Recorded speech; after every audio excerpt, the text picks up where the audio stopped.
Hi friend, मैं हूं Sam और आज मैं बात करने वाला हूं अमेजोन प्राइम पे आई एक वेब सीरीज के बारे में। इस वेब सीरीज का नाम है I know what you did last summer. इस वेब सीरीज में ऐसा क्या हुआ जो ये वेब सीरीज मुंह के बल गिर पड़ी है। तो आज इसी वेब सीरीज की एंडिंग एक्सप्लेन करने वाला हूं, क्योंकि ये वेब सीरीज शुरू में ठीक ठाक चल रही थी पर एंडिंग में जाके इस वेब सीरीज का बहुत ही बुरा हाल हुआ।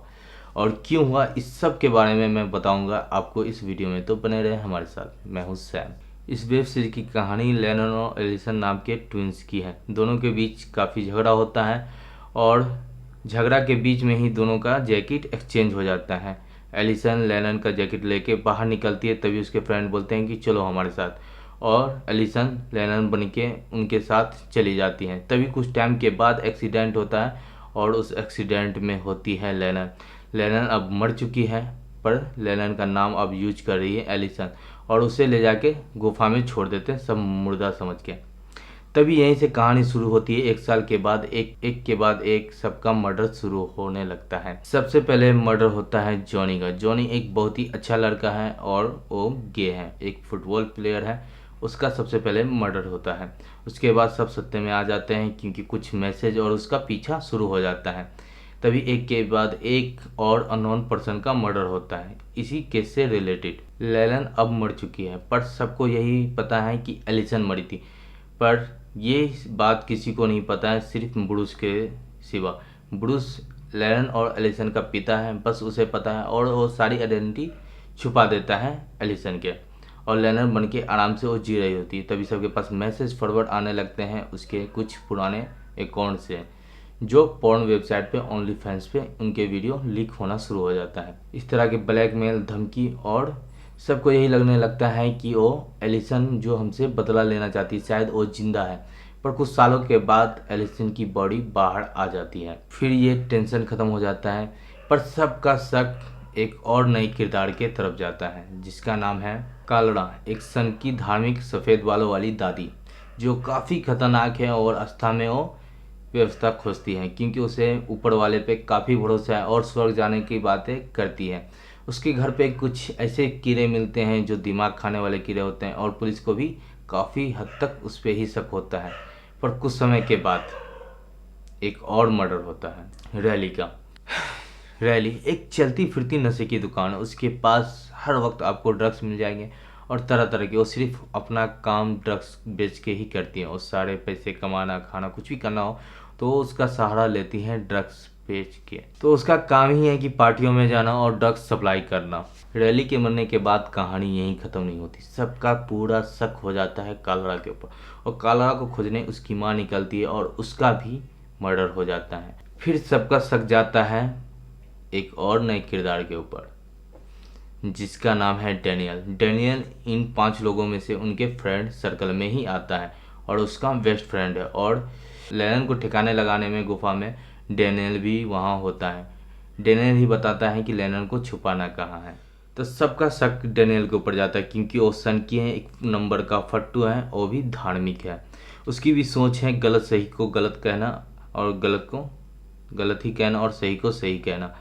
और वो हमेशा कहता है कि हमें पुलिस के पास जाना चाहिए और हमें सारी बात बता देनी चाहिए।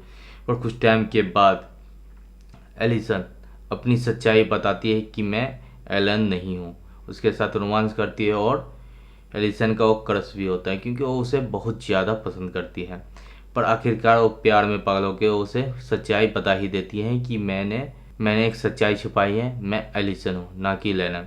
उसके बाद वो कहता है वहाँ पे कि तुम्हारी सच्चाई छुपाने की वजह से मैंने क्या कर दिया। मैंने तो यहाँ पे पूरा शक जाता है कि लेनन ने कुछ बुरा किया है। बोला कि तुम सोच नहीं सकती कि मैंने कितने बुरे काम किए हैं, और डायरेक्ट पुलिस वाले के पास जाता है। वहाँ पे एलिसन और मार्गेट को शक होने लगता है डैनियल पे। मार्गेट एक चाइनीज एशियन अमेरिकन अफ्रीकन लड़की जो ना तो चाइनीज है और न ही अफ्रीकन है। वो काली सी दिखने वाली चाइनीज टाइप की लड़की है। मार्गेट एक चाइनीज अमेरिकन अफ्रीकन लड़की जो छोटे बाल रखती है, बहुत क्यूट सी और जीरो साइज फिगर वाले, जिसे देख के आपको लगेगा कि बस अब इसी के लिए इस वेब सीरीज को देखना। पर रुकिए, इस कैरेक्टर को आप ध्यान में रखिएगा। तभी कुछ दिन के बाद मार्गेट उसे फ़ोन करती है और एक कलड़ा के वेयर हाउस पे बुलाती है। वहाँ जाने के बाद एलिसन के माँ की डेड बॉडी मिलती है। यहीं पे कुछ सच्चाई सामने आती है। और मर्डर करने वाली होती है कौन? सबका मर्डर करने वाली होती है मार्गेट, एक पसली की लड़की जिसके बॉडी में इतना भी जान नहीं है कि वो चाकू ढंग से उठा के किसी के पेट के आर पार कर सके। वो लड़की चुन चुन के सबको मारती है, पर मारती तो ठीक है, पर इस चीज़ को, वेब सीरीज़ को ख़राब होने की सबसे बड़ी वजह यही है क्योंकि उसने जितने भी मर्डर किए हैं, अच्छे खासे बॉडी बिल्डर भी, जॉनी जिम ज़्यादा था और फुटबॉल प्लेयर था और काफ़ी ताकतवर भी था, उसका बॉयफ्रेंड उससे भी ज़्यादा ताकतवर, पर उन दोनों को कैसे मारा मार्गेट एक पसली की लड़की है जिसे एक झापड़ मारो तो 6 दिन बीमार रहेगी, पर उसने इन सबको मार दिया। 9वें 8वें एपिसोड तक ही ये वेब सीरीज़ को बनाया गया है क्योंकि इसकी कहानी थोड़ी और लंबी होनी चाहिए। जिस तरीके से शुरू में स्टार्ट हुआ था ये वेब सीरीज़ काफ़ी अच्छे ढंग से जा रही थी, पर इसकी कहानी को ख़त्म करने में काफ़ी जल्दबाजी किया गया। अगर जल्दबाजी नहीं करता तो 8वें एपिसोड में इस वेब सीरीज़ को ख़त्म नहीं किया जाता।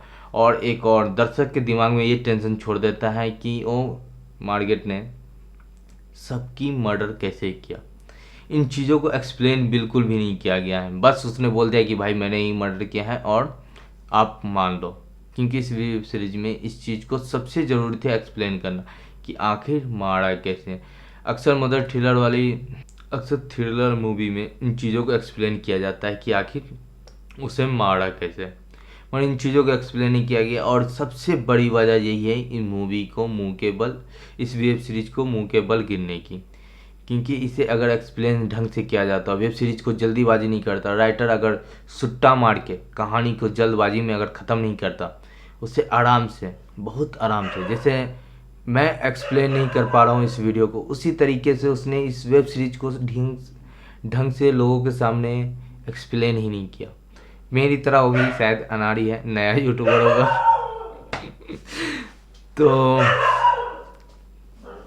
तो इस वेब सीरीज को 5.3 रेटिंग मिले और काफ़ी बेकार है ये वेब सीरीज। आपको 6ठे एपिसोड तक काफ़ी अच्छा लगेगा, सस्पेंस बहुत अच्छा क्रिएट किया हुआ है, पर उसके बाद 2 एपिसोड को बनाने में बहुत जल्दी किया गया, सारे विलन को सामने बहुत जल्दी लाया गया और किसने किसको मारा, क्यों मारा, कोई भी वजह नहीं दिया गया। इन चीज़ों को एक्सप्लेन करना बहुत ही ज़रूरी था। तो आज के लिए इतना ही, मिलते हैं अगले वीडियो में, जब तक के लिए गुड बाय। अगर मेरा वीडियो अच्छा लगा हो तो लाइक सब्सक्राइब जरूर करें।